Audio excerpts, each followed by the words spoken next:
تعبد إلا إياه وبالوالدين إحسانا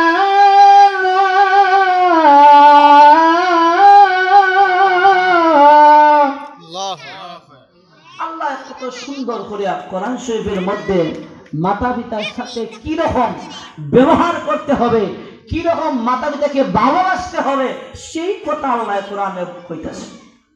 আমরা কোরআনের কথা মানবো কি মানবো না? মানবো। সাহাবায়ে কেরামের কথা মানবো কি মানবো না? মানবো। এখন কে আমি একটা কথা বলি, আপনারা শুনেন। আমার ওয়াজ হয়তো কোনো মানে ধারাবাহিক হইতো না, কেন এই সময় কম, আলেমদেরকে বসাই তো আসলে ওয়াজ করার সময় না। আমি তো প্রতি জুম্মাবারে ওয়াজ করি।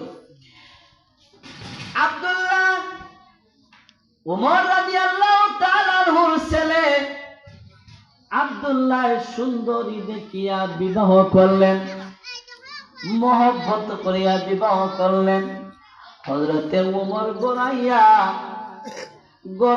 ঘর থেকে আবার বাহির হইয়া গেলেন। ছেলেকে বলেন, আব্দুল্লাহ রে, ও বাবা আব্দুল্লাহ, তোমার স্ত্রীকে তুমি তালাক দাও।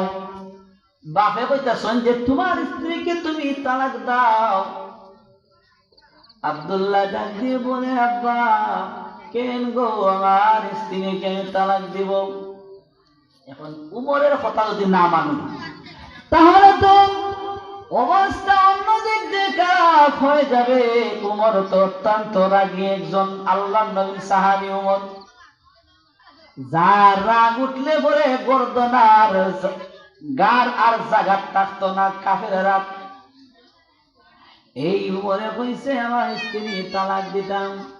এখন আমার বাবাকে আটকাইতে গেলে একমাত্র আল্লাহর নবী, রহমতের নবী ছাড়া কেউ পারবে না।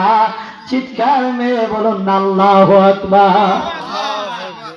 আমার নবীর দরবারে যাইয়া ডাক দিয়ে বলে, ইয়া রাসূলুল্লাহ, নবী গো, ইয়া রাসূলুল্লাহ, ও আল্লাহর নবী, আপনার দরবারে আমি আছি।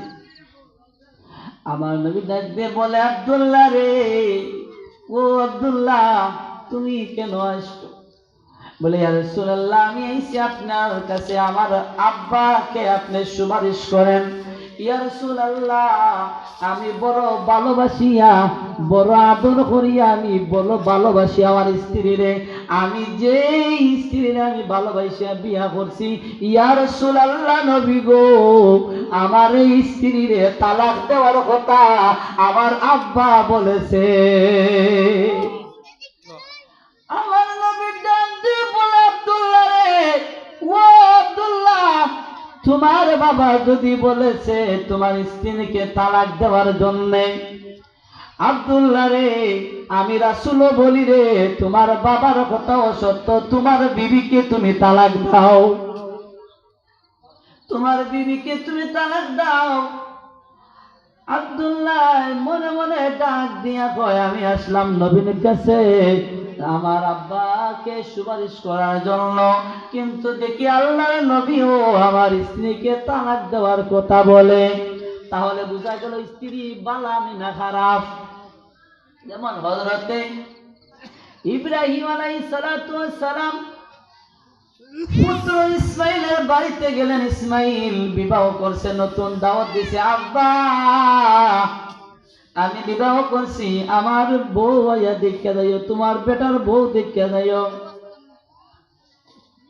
ইব্রাহিম আলাইহিস সালাতু ওয়াস সালাম ঘোড়া দৌড়ে আসিয়া যখন আয়া ডাক দিলেন, বাবা ইসমাইল বাড়িতে নেবে, এমনি গোর তাকিয়া বেটি বাইরে হয়, আপনি কে? আমার স্বামীকে খুঁজ করে, আমার স্বামী বাড়িতে নাই। এমনি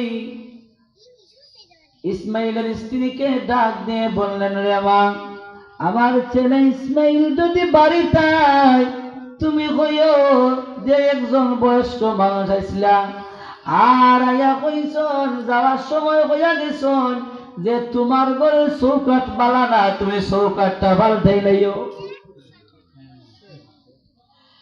ইসমাইল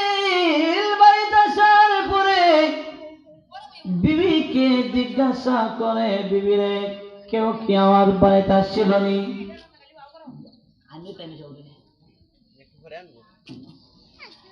ইসমাইল একজন বয়স্ক মানুষ আমরা বাড়িতে আসছিল, বলে তুমি কি করছো, বসার জন্য দিছো? বলে না, আমি বাপটাকেও বিদায় করে দিছি, আমি বাপটাকেও বিদায় করে দিছি। বলে যাওয়ার সময় কিছু বলছেনি? বলে বলছে আপনার ঘরে চৌকাট বালা নাই, চৌকাট পাল্টাইতে। বলে স্ত্রী রে, তোমার কপাল ফুইরা গেছে, তোমার কপাল ফুসে। এরপরে ইসমাইলের বউ বিদায় করে দিলেন, আবার নতুন বিবাহ করলেন, আবার দাওয়াত দিলেন, আব্বা আব্বারে আমি আবার নতুন বিবাহ করেছি, যাইয়া আপনার পুতের বউ দেখে আইসো। ইব্রাহিম আলাইহিস সালাম ঘোড়া দৌড়াইয়া যাইয়া গিয়া ডাক দিয়ে বলে, ইসমাইল বাড়িতে আসনি? কোথা থেকে? ইসমাইলের বিবি জবাব দেয়, কে গো আপনি? আমার স্বামীকে আপনি খুঁজেন, আসেন গিয়ে দরজা খুলিয়াটা দিয়া বলে, আসেন আপনি বসেন, আপনার পাওয়ার মধ্যে ময়লা লাগছে আমি দয়া দেই। আর আমরা সমাজের ব্যক্তিকে হোর হরি খেদমত করে না, করেনিও, করে না। ওই দিনে আব্দুল্লাহর কথাটা মনে রাখেন। ইব্রাহিম আলাইহিস সালাম খাওয়াইয়া বয়া, এখন ইব্রাহিম আলাইহিস সালাম এখন মা আমি ইসমাইলের জন্য অপেক্ষা করলাম, ইসমাইল তো মনে হয় এখন আসতো না, তবে মা আমি যাইগা, তবে তুমি কইও আমার ইসমাইল আইলে কইও যে এবারের চৌকাটার বদলানি লাগতো না, চৌকাট জায়গা মতে হইছে। সুবহানাল্লাহ। আর আমরা ছেলেরা বিয়া করার পরে হরিরে খেদমত ছেলের বউ করতো, এখন দেখা যায় উস্তা হইরে খোয়ার বউর খেদমত কম লাগে। আমি বসা আছি, তুমি আইয়া বাদ দিয়া দেয়। আমরা কি জগত বাস করি? আল্লাহর নবী ডাক দিয়ে বলে, আব্দুল্লাহ রে, ও আব্দুল্লাহ, তোমার বাবা যদি বলছে তোমার স্ত্রী তালাক দিতে, তুমিও তোমার বাবার কথা অনুযায়ী তালাক দাও। আব্দুল্লাহ ডাক দিয়ে বলে, আমি আসলাম কিছু সুপারিশ করার জন্য। আমার বাবাকে আমার নবীজি যদি সুপারিশ করে তাহলে তো ওর হয়ে যায়, কিন্তু নবীজি সুপারিশ করে নাই। নবীজি সুপারিশ না করে নবীজি আবার উফতা বলে আমার বিবিকে তালাক দেওয়ার জন্য। কারণ কি? অবশ্যই নিশ্চয় এখানের মধ্যে কোনো একটা রহস্য আছে, এখানের মধ্যে রহস্য আছে। রহস্য খুঁজা গিয়া বাবার কথা স্ত্রী তালাক দিলেন, কত সুন্দর সংসার তারা চলছে, মহব্বত হইলা ভালোবাসা। আমরার ছেলেপেলেরা এইরকম মহব্বত হইলা ভালোবাসা বিয়া করে না, মারেও হয় না, বাপরেও হয় না। এই জাতের ফুলাফান যারা আছে, মার কথা বাপের কথা মানে না, অবাধ্য সত্তা, ইগুন জাহান্নামে যাইব। এই মক্কা মদিনার ইমাম যদি হয় আর মার কথা বাবার কথা যদি মানে না, বাবা মার অবাধ্য যদি হয়ে যায়, এই সন্তান কোনোদিন ভালো কিছু করতে পারবে না, এবং এই সন্তান কোনোদিন মানুষের চোখেও ভালো হতে পারবে না। বেটায় ওই কাঠ কাটতো, কাঠ কাটিয়া সারাদিন কষ্ট হইয়া আইতো বাড়ি, আইয়া দেখে তার বউয়ে কি করছে, ওই মুখটা দেখা করে বয়ে রয়েছে। দেখেন আমি কিন্তু কোনো কিছু এখনো হই নাই, দুই একটা কথা বলব সাময়িক ভাবে। তো ওই মুখ দেখা করে বয়ে রয়েছে, ডাক দেওয়া হয়, দেবী রে তুমি তোমার মুখটা বেদার কেন, কারণ কি? বলে আমার মন বেশি ভালো না। বলে মন বালা না, কারণ কি, কি হয়েছে বলো? বলে তোমার মা প্রতিদিন আমার সাথে লাগে,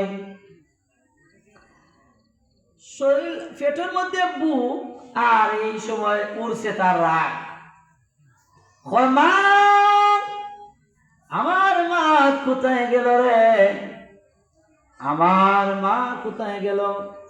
মা দেখে শীতের দিন আগুন তাওয়াইতেছে, আগুনের কাছে বসা, চুলার ধারে বসা, আর দাইয়া মাকে একটা লাত্তি মাইরা ওই বেয়াদব ছেলেটা আমাকে আগুনের মধ্যে ফেলাইয়া দিল।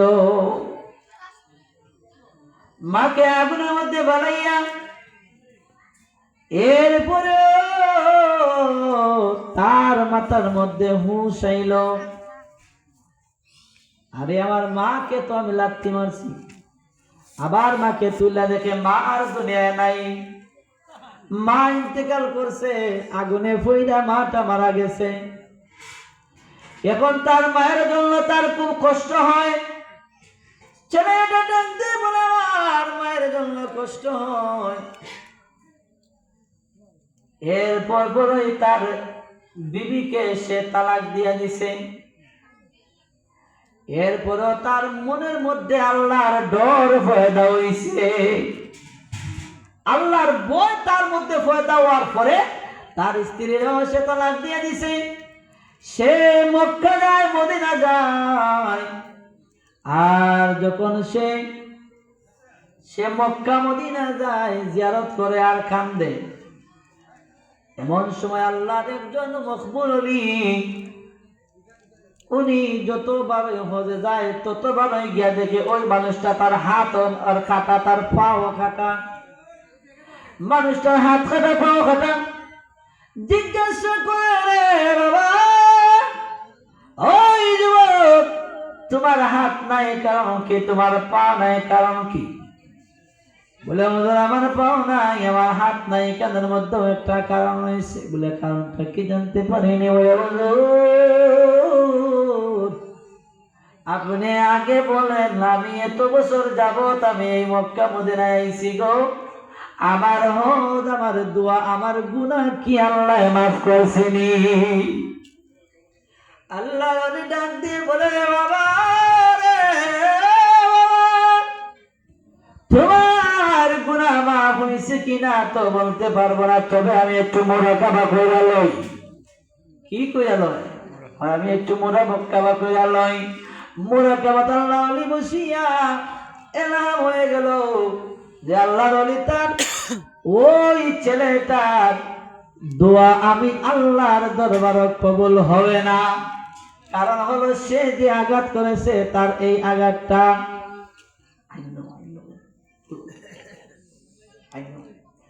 এই আঘাতটা যতক্ষণ পর্যন্ত তার মা ক্ষমা না করছে ততক্ষণ পর্যন্ত আমি আল্লাহ ক্ষমা করব না। আমরা দেখা যায়